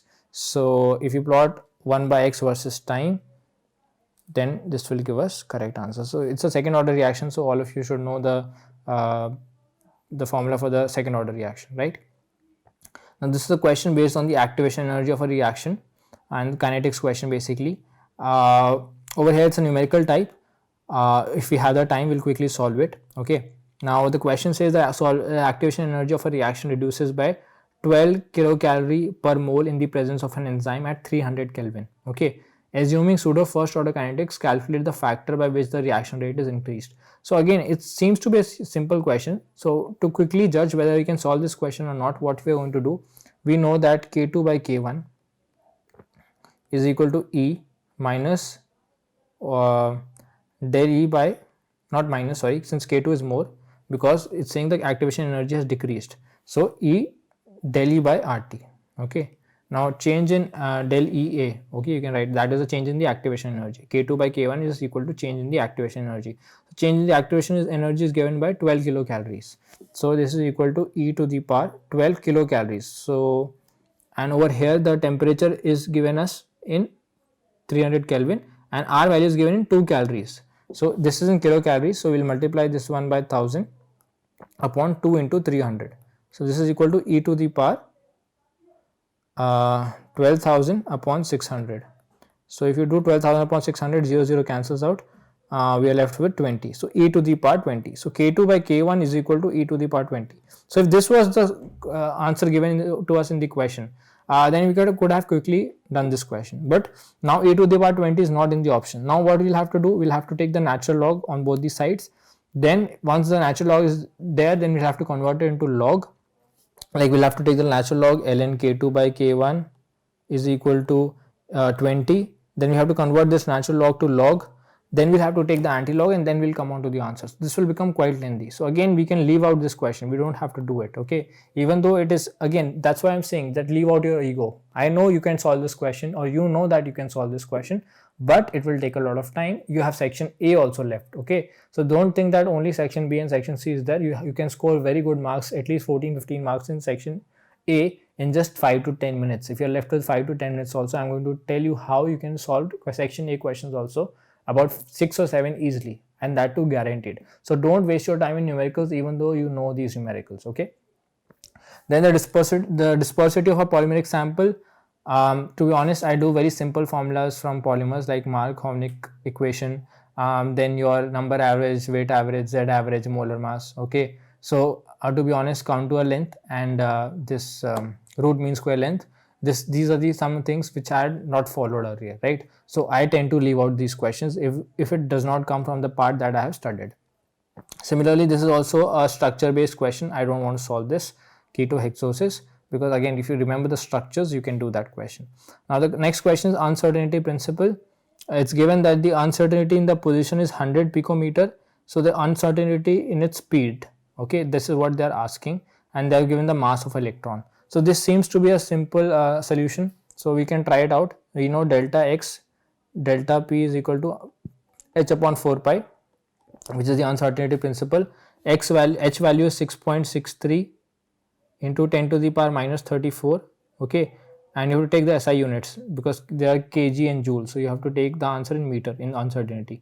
So you have to find the uncertainty in speed. So delta x into delta p is given, right? So this you can write down as delta x into m delta v, which is equal to 6.63 into 10 to the power minus 34 upon 4 into 3.14. So 4 into 3.14 is 6.28, 12.56. So this comes out to be 12.56. And 100 picometer, you can write it down if you want to convert it into meters. 100 into 10 to the power minus 12 picometers, right? So this will become 10 to the power minus 10. So m delta v is equal to 6.63, and since it's 10 to the power minus 10, you will take it on top. It will become 10 to the power minus 24 upon 12.56. Now what do you have? You have the mass of the electron, which is 9.11 into 10 to the power minus 31. So you multiply this by 9 and you take 10 to the power 31 on top. So this will become 6.63 into 10 to the power minus 24 into 10 to the power minus 10 to the power 31. So this will become 10 to the power 7 upon 12 into 9. So 12 into 9 is roughly around what value? It will be roughly around 108, right, or 110 you can take roughly. This is the value you will get, roughly around 110 or 100.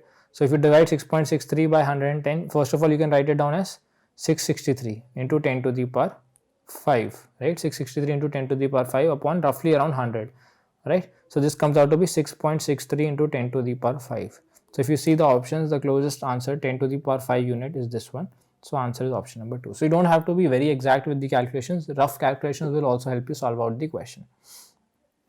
This is a pretty simple question from molecular term symbols, where you have to give the term symbol for sodium.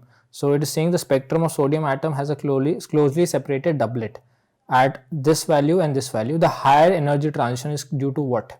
So first of all, we will write the ground state of sodium. So in the ground state of sodium, it has 3s1. Rest all orbitals are paired. So in 3s1, what will be the term symbol? Since there is one unpaired electron, so 2s plus 1 into L plus S, right? This is the formula for term symbols. I'll write it down again.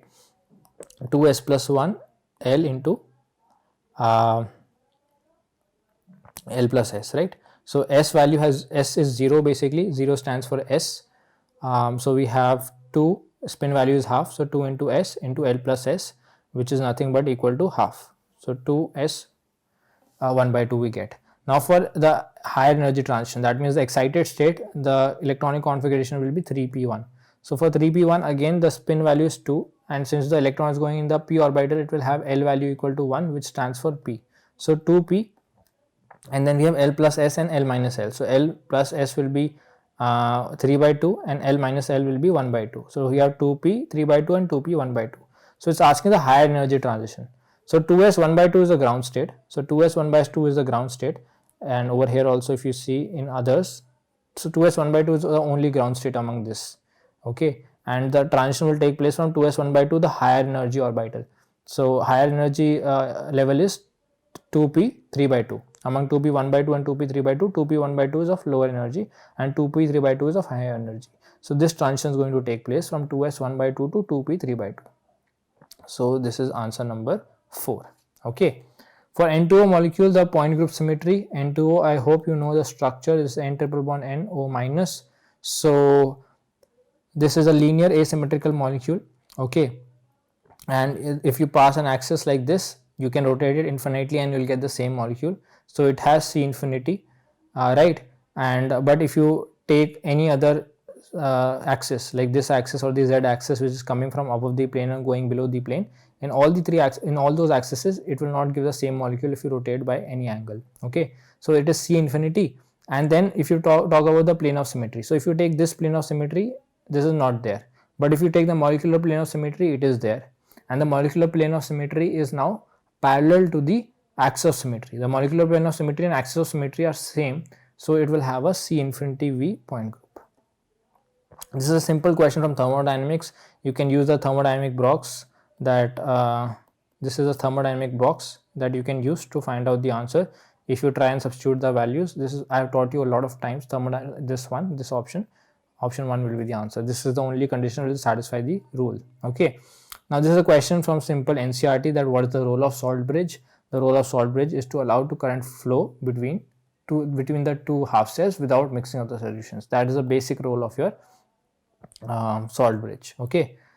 This is a question from electrochemistry, okay, and over here you have to calculate E cathode and E anode and all these things. So we'll quickly do that if required in the end, okay. Coming on to question number 59, the internal pressure of a liquid drop is greater than the external pressure by this much. So the formula, there's a basic formula given in Puri, Sharma and Pathania. This is a good book, that P external is equal to the surface tension, which I write by S, 2 into S upon 10 to the power minus 6, where 10 to the minus 6 is the radius. So the formula is 2S upon R, okay. And if you use this formula, so P external is given to us as 1.5 into 10 to the power 3, which is equal to 2 into surface tension upon 10 to the power minus 6. So if I take 10 to the power minus 6 on that side, this becomes 1.5 into 10 to the power minus 3 upon 2 is equal to the surface tension. So this becomes 0.75 into 10 to the power minus 3, right? Okay. Now what is there? Now it is given to us that you have to find the surface tension in millinewton per meter, okay. You have to find the surface tension in millinewton per meter, and so if you have to find the in millinewton, so you have to multiply it by 10 to the power 3 also. So this will come out to be 0.75, which is not matching with any question, which is not actually matching with any of the answers. So we'll read out the question again. The internal pressure of a liquid drop is greater than the external pressure by 1.5 into 10 to the power final 3. So P external, we have 1.5 into 10 to the power 3, which is equal to 2 into the surface tension upon the radius, okay. So if we try and solve this, it's coming out to be 7.5 into 10 to the power 0.75 actually it's coming out to be, okay. So we are making a small mistake at some level. I think maybe this question is not clear. This is 10 to the power 5, okay. So if this is 10 to the power 5, then obviously we'll get the correct answer, because this R is equal to 10 to the power minus 6. So if it is 10 to the power minus 5, 1.5 into 10 to the power 5 into 10 to the power minus 6 is equal to S upon 2, right? And then we have to multiply it by 10 to the power 3, because the answer we need to find in millinewton. So now if we do it, this becomes 0.75 into 10 to the power how much? 2. If you calculate 5 plus 3, 8, minus 6, 2. So this comes out to be 75. So the correct answer is option number 4. And coming on to the last question, I think we have done the other questions. Yeah, we left out the electrochemistry because that's a lengthier question. The reflections. So there's a direct formula for this.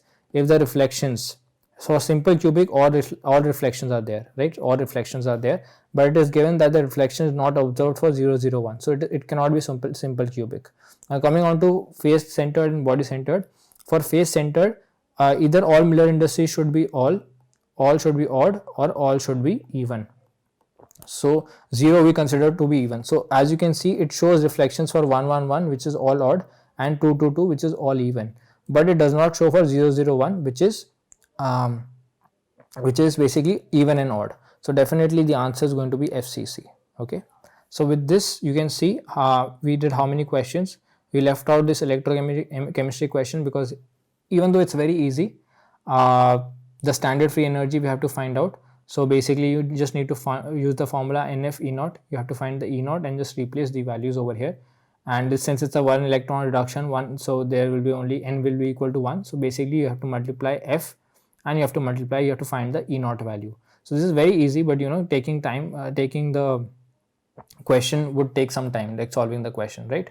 So just one second. Yeah, so we are done with section B, and now we'll continue with section A. Okay, now coming on to finally the part A. So in part A, we can solve all the questions if we are given enough time. Aptitude everybody can solve, but the point is that you have to solve it in a very fast time, okay, and as many questions as possible. So let's say you're left with 10-15 you're left with 15 minutes and you have to solve the maximum amount of questions. So let's get started. Now the election results of a city which contain 3 segments A, B and C are given. Okay, so first let me just quickly change the color of the pen, because black generally does not go well. So just one second, and yeah, we selected the blue one. So the election results of city which contains 3 segments A, B and C are given in the table. Percentage votes obtained by parties X, Y and Z are also shown. So which party won the election?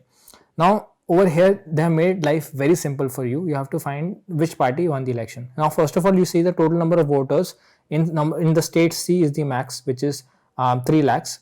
Then the percentage of voting is also the maximum. Okay, and if you see the percentage values of X, Y and Z, then it is 30, 40, 30. All of them are following this trend, 30, 40, 30, 40, 30, 30, right? So all of them have the same percentages. So whichever one will have the highest percentage in C will win the election, because in C the number of voters are also highest and the percentage of voting is also highest. So you can see that Y has the highest amount of percentage, 40% in case of C segment, and that is why, as simple as that, the answer is going to be Y. Okay, then if you know this basic geometry, you should know. Now for aptitude, I will suggest you one thing, that whenever you're doing aptitude questions, okay, try and give as many entrance exams as possible, depending on your financial condition. Obviously you cannot go and give all exams, but especially the UPSC exams, their fee is also less, about 100 rupees, and especially banking exams as well, because over there a lot of aptitude related questions are there. So if you try and solve those questions, you can get the question paper or you can actually sit for the exam. That will help you a lot for the aptitude. So many of you keep requesting me to or keep asking me that what kind of aptitude questions or from where we have to do. Just do these aptitude questions, that is good enough. Now the geometry question is there. So over here they are asking the total volume of the crystal. So on the top you can see it's a square pyramid, and the formula for square pyramid is 1/3 L square H. So over here the length as is given in the question is 1. So 1/3 into 1 into the height, which is equal to 0.3. So this comes out to be 0.1. But since there are 2 square pyramids, so this is 0.2. And then this is the cuboid over here. So the length of volume of a cuboid is L into B into H. So 3 into 1 into 1. So the length and breadth is equal to 1 and the height is 3. So this comes out to 3 into 1 into 1, which is equal to 3. So 3 plus 0.2, that will give us 3.2. Okay, so this question like this: a boy throws a ball with speed v at a vehicle approaching. So here you have to apply the conservation of momentum. So if your physics is strong, you can try out these questions. If your physics is weak, there's no point of wasting your time, because you have 20 questions and you have to answer 15 out of them. So move on to the next one. Now these questions like this, they are very easy to solve. You just have to quickly write down on the side what exactly is happening. So 4 friends were sharing a pizza. They decided that the oldest friend will get an extra piece of pizza. Okay, so oldest friend will get the pizza. You have to find the oldest friend, obviously, because in the end they are saying who should get the pizza. So they are given that we have, I'll write down, we have Bahu, Bahu, who is 2 months older than Katappa. Okay, so he's 2 months older than, I'm just writing KATP. So he's 2 months older. Okay, then we have Katappa, who is in 3 months younger than Bhala. So he's 3 months younger. Katappa is 3 months younger than Bhala. So Bhala is basically 3 months older, right? And then we have Devsena, who is 1 month older than Katappa. So we have Devsena, who is 1 month older. So he'll be somewhere over here. So the oldest brother is who? Bhala. So that is why answer is option number 3. Okay. Then again, this is a physics related question about compressible liquids. So again, we'll leave it out. Okay, because you don't have the time. If you are very good with physics, maybe you can try it out, but still it will require a lot of time. Now this is a question on after 6 grams of carbon is completely burnt in an atmosphere of oxygen, the percentage of oxygen is left. that is left. Okay, so 6 gram of carbon means half a mole of carbon. So what is the reaction whenever you have excess of oxygen? C plus O2 gives CO2. Okay, so over here what is happening is we are using O2, right? So O2 has a molecular weight of 32 and we are using half a mole of that. That means we are using 16 grams of O2. So if we are using 16 grams of O2, that means we are using 40% of O2. If you have 40 grams of O2 and we are using 16 grams, then that is 40%. So it is asking in 40 grams of oxygen, the percentage of oxygen left is. So if 40% is consumed, then what is left? 60%. So answer is option number 2. Now again, the geometric questions, the what fraction of equilateral triangle, you'll have to do the calculations. Okay, like over here when we are doing the geometrical question on this, you just had to calculate the total volume, so that was quite easy. But now over here what you have to do, you have to take the percentages, so it will take a lot of time, it will fetch a lot of time, so avoid this question. Now the next question is, how many different vegetables can be made from cauliflower, tomato, onions, potatoes and carrots? So you have to find the different vegetables. You can simply, if it strikes you, this is a question from permutation combination, where what you need to do, either the vegetable can only be from cauliflower, there's no such restriction that where the vegetable should be from. So either the vegetable can only be from cauliflower or only tomato or only onion or only potatoes or only carrots, or it could be a combination of cauliflower and tomatoes. So how many values we have? 1, 2, 3, 4, 5. So basically what you need to do is 5C1 plus 5C2 plus 5C3 plus 5C4 plus 5C5. So if you do the calculations, the answer will come out to be, I think, 31, because this will be equal to 5, then this will be 5 into, like you can do the calculations, I think it will come out to be 31. 5 into 4 upon 2, so this is 20 upon 2, this is 10, so 10 plus 5, 15, so we have 15, then 5C3, so again this will, I think, again come out to be 15 plus 10, 25, then 5C4 will be 5C4 will be again 530 and plus 5C5 1, so this will come out to be 31 only. Okay, now if you know the formula, you can do this question. A bottle of perfume is opened and a person at a distance of 10 meters gets the smell after 10 seconds. Now this is a process of diffusion, you should know. This is not simple mathematics that you can involve. Over here geometry is involved. Now the formula for diffusion is T is equal to x square upon 2D, where D is the diffusion coefficient, right? So D is the diffusion coefficient, and if you know this formula, you have to first find the diffusion coefficient. Now you have been given that it is 10 meter and 10 seconds. Okay, it is 10 meter and 10 seconds. So 10 seconds is equal to 10 meters. So x is equal to the distance. So this will become 100 upon 2D, right? So this will become 50. So if you calculate the value of D, the D value comes out to be how much? 5, right? So D value comes out to be 5. Now it's saying that if the person is 20 meter away, that means x value is given to be 20. So what is the time? So time is equal to 20 square, which is 400 upon 2D. So 2D is what? D is 5, so this is into 10. So if we cancel out, this T comes out to be 40 seconds. So the correct answer would be this one. So diffusion is taking place, you have to take diffusion coefficient into account. Then this one also you can attempt easily. Marks out of 30 of 7 students in an examination are 4, 15, 6, 7 and 5 and A and B, where A value is greater than 0 and is a multiple of 4 and B is a prime number. So what is the question saying? What is the maximum possible value of difference between maximum and minimum marks? So maximum marks is 30 and these are the values given to us, and A and B value we need to find out. So whenever you have to find the maximum difference, you calculate, you put the minimum value of A and minimum value of B, which are the variables. So since A is a multiple of 4, so the minimum value is 4 for A and the maximum value is 28. And similarly for B, the maximum value will be, since the prime number, 29 and the minimum value will be 2. So if we try to find out the difference, now all the other values 4, 15, 6, 7 and 5, they are either equal to or more than the values that we got, right? So we have to take the difference between A and B only to find the maximum possible difference. So if we do, now we can't do 29 minus 2 because 29 and 2 are the maximum and minimum values of B only. We have to take A difference between A and B only. So if A is 28 and B is 2, then the difference comes out to be 26. Okay, but if B is 29 and A is 4, then the difference comes out to be 25. So the maximum possible difference is 26. So the correct answer would be option number 2. Now in these questions, it's always very good to visualize. Okay, these questions are very good to visualize. So it's saying that two persons A and B start walking in opposite directions. So you quickly draw over here. It's always good to visualize and draw. So A travels twice as fast as B, and the speed at which B travels is 1 kilometer per hour. Okay, so it's given A travels twice as fast. So A travels at 2 kilometers per hour and B travels at 1 kilometer per hour, right? So we have this. Now they both if A travels 2 kilometers, so A is traveling at 2 kilometers per hour. So in 1 hour A will travel 2 kilometers. So it's given A travels 2 kilometers. That means 1 hour has gone. And since they are traveling in opposite directions, so B in 1 hour would have traveled how much? 1 kilometer. So A would have traveled 2 kilometers and B would have traveled. So A is over here and B has traveled 1 kilometer. Now what is it saying? That if A starts to turn back and starts walking towards B, at what distance from the starting point will he cross B? Okay, so this is the starting point over here. So now from here A starts walking back. Now the speed of A is 2 km per hour. So in the 1 hour it took to go away, so 1 hour it will take to come back.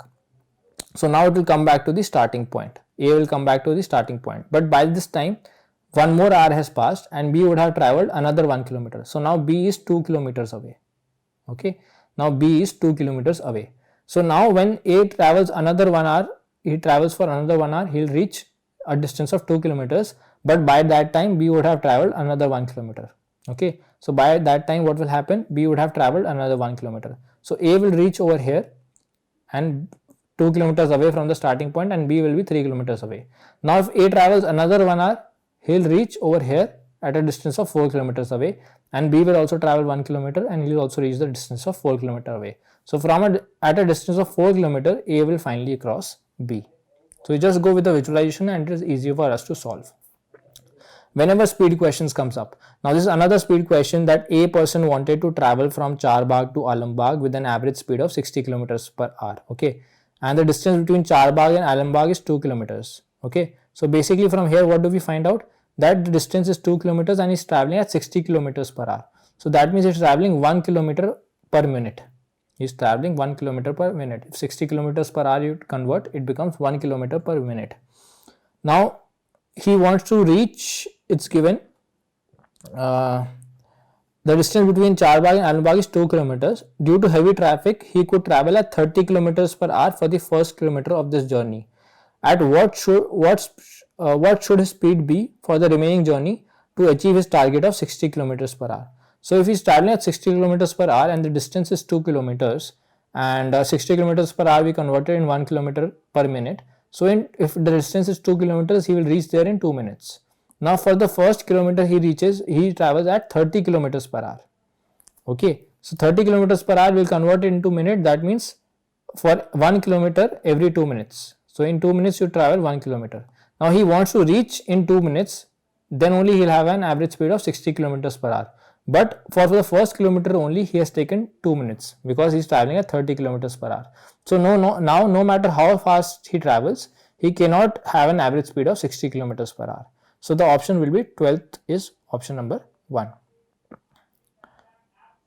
Now this question, average rainfall question. The average rainfall given over a period during 3-year period of 2003 to 2005 was 65.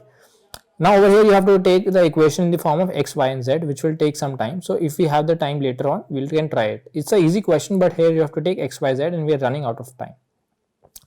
And there could be some easy questions for us in the future, right? Now there's a question: in a 4 consecutive day schedule, 4 pilots flew flights each on different days. Mr. A was scheduled to work on Monday, but he traded with Mr. B, who was originally scheduled to work on Wednesday. Miss C traded with Mr. D, who was originally scheduled to work on Thursday. After all the switching was done, who worked on Tuesday? So we have to find who worked on Tuesday. So Mr. A was scheduled to work on Monday, but he traded with Miss B, who was scheduled to work on Wednesday. So there's some trade going on between them on Monday and Wednesday. So it cannot be Mr. A or Miss B, okay, because they are trading between Monday and Wednesday. We have to find that who worked on Tuesday.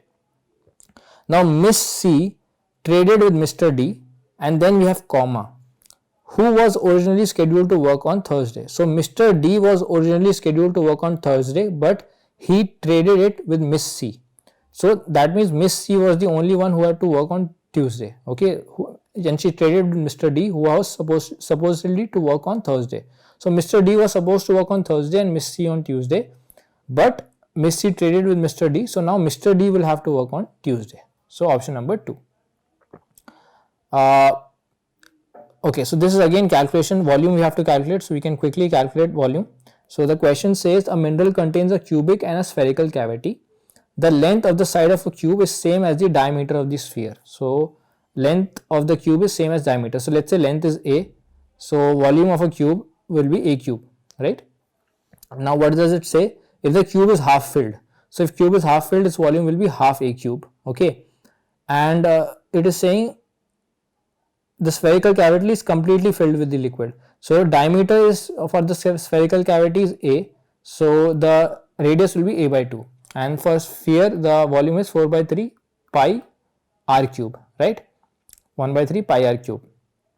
And they are asking the volume of liquid in cubic cavity to that in spherical cavity. So 4 by 3 pi r cube if you do. So 4 by 3 into 3.14 into r cube. So r cube will be A cube upon 8. So this will cancel out, this will come 2. So this will become 3.14 upon 3. And are we doing some mistake? Again we'll read, a mineral contains a cubic and a spherical cavity. The length of the side of the cube is the same as the diameter of the sphere. If the cubic cavity is half filled with liquid and the spherical cavity is completely filled with liquid, what is the approximate ratio of volume of liquid? Approximate ratio it's asking, right? So we have 4 by 3, we got 1 by 2, A cube by 2, right? For the cube we got A cube by 2, and for this we are getting 4 by 3 pi and r cube. So A cube by 8 it will become. So this is 1 and this will 2. 3.14 by 3 is roughly equal to 1 only, like we are roughly equal to 1 because it's saying approximate ratio. So this will become A cube by 2 and this is also A cube by 2. So both are coming out to be roughly equal, that is 1:1. So the correct answer is 1:1, option number 2. Now coming on to the 16th question. Out of the 6 unbiased coins, 5 are tossed independently and they all result in heads. If the 6th is now independently tossed, the probability of getting head is, so obviously no, it does not matter how you are tossing the coins, the probability is going to remain the half only. So for this question, 16th option 3, right? Now 17th question, such questions are very quickly, you can solve them very quickly and they are definitely like you are sure to get the right answer. So over here, what is they have drawn, what is the pattern? They have a square and then in between they have a circle. Then they have a circle, then they have a square. Then again square, then in between circle. So now there will be circle outside and square inside. So if you see the option circle outside and square inside, circle outside and square inside, only 1 and 3 make sense. Okay. Now if you see the positions of the dot and the arrow are in the opposite directions or trans to each other. So if you see in option number 3 only, the dot and arrow are trans to each other. So in just 5 or 10 seconds, you were able to solve this question. Now for such questions, you have to take the reverse, you have to take the values. Okay, I'll tell you how. Now in question number 18, the average age of A, B and C, whose ages are integers x, y and z respectively, is 30. So average age is 30. If the age of B is exactly 5 more than A, what is the minimum possible value of x? So you have to, what is the minimum possible value of, what is this, z, I think, yeah, minimum possible value of z. That is what they have asked. Now for such questions, if you go with x plus y, x is equal to y plus 5, like that if you do, it will take a hell lot of time. So what you need to do is, over here you have to just substitute the value. So if you substitute, you have to find the minimum possible. So go with the minimum possible value. So the minimum possible value over here is 31. Okay. So if you apply 31, then what does it satisfy all the conditions? So average has to be 90. So if the average has to be 90 for 3 numbers, then total number of age, the total age should be 90. So if you subtract 31 from that, you are left with 59. So you have to accommodate this criteria as well, that age of B is exactly 5 more than 8. So if you take 1 to be 30, how do you accommodate 30? So x plus 5 should be equal to 59. So 2x is equal to 54. So x equal to 27. So one is 27 and the other is 32. But now if you have to satisfy this condition as well, where it says that y cannot be greater than z. But over here y is equal to 32 and z we assume to be 31. So the condition is not satisfied. So 31 cannot be the answer. Now let's go with 33. So if we take 33 and we subtract from 90, it becomes 57. So we use the same formula, 2x plus 5 is equal to 57. So 2x is equal to 52. So x equal to 26. So one person's age will be 26, the other will be 31, and then z value will be 33. So this satisfies all the condition. The average is also 30, and this condition also, x is less than y, x is 26, y is 31, and y is less than z, which is equal to 33. So the correct answer over here is option number 2, that is 33. Coming on to the 19th question, a percentage wise distribution of all science students in a university is given in the pie diagram. Okay, the bar chart shows the distribution of physics students in different sub areas, where a student takes one and only one sub area. What percentage of total science students? So read the question carefully. What percentage of total science students are girls studying in quantum mechanics? So first of all, in physics, we should see how many girls are studying quantum mechanics. So there are 160 girls, as you can see over here, who are studying quantum mechanics as given in the data. Now the total number of physics students are how many? 250 plus 150, 400, plus 350, that is 750, 820, 920, then 920 and 100, 920 and 350, 970, 970, 1270, and 1270 and 1300, 1500 students are there. So out of 1500 students, or 1600, sorry, yeah, 1600 students are there. Sorry, I did the wrong calculation. So out of 1600 students, 160 are doing quantum mechanics. So that means 10% of the students in physics are doing, 10% of girl students in physics are doing quantum mechanics. But you have to find the percentage of total science students. So out of the total science students, 20% are physics, and out of those 20% students of physics, 10% are girl students who are doing quantum mechanics. So 20%, 10% of 20% is how much? 2%. Okay, I'll again repeat, 10% of 20% is 2% is equal to 2%. So the answer is option number 4, that is 2%. Okay, now as you can see, you have solved all the 15 questions, and even in 20th question, this is a question on parallelograms. So it is a question like this can be sometimes very tricky. So always avoid such questions. But obviously, we till the 19th question only did the 15 questions, and you can see how you have to attempt such questions. Like XYZ question also you could have done, like the previous one of the rainfall one, but like it will take us some time, writing x plus y plus z and then trying to solve it. Over there also you can use a similar strategy where you can replace the values over here and try and fit it in the equation. Okay, so this was your December 2018 question paper, and I really hope that this session was useful to you. You did learn some new things from this session, and in case you have any kind of feedback, you could let me know down in the comment section. And if you want me to solve some other question papers based on CSIR exam, any of the question papers from previous years, please do let me know down in the comment section, so we can help you out with the other question papers as well, right? And if you haven't already subscribed to the Solutionist, then I would request you to subscribe to the channel and also give it a big thumbs up, right? So anyway, thank you so much for watching this session. I really hope it was useful to you, and all the best for the coming CSIR exam. All the best.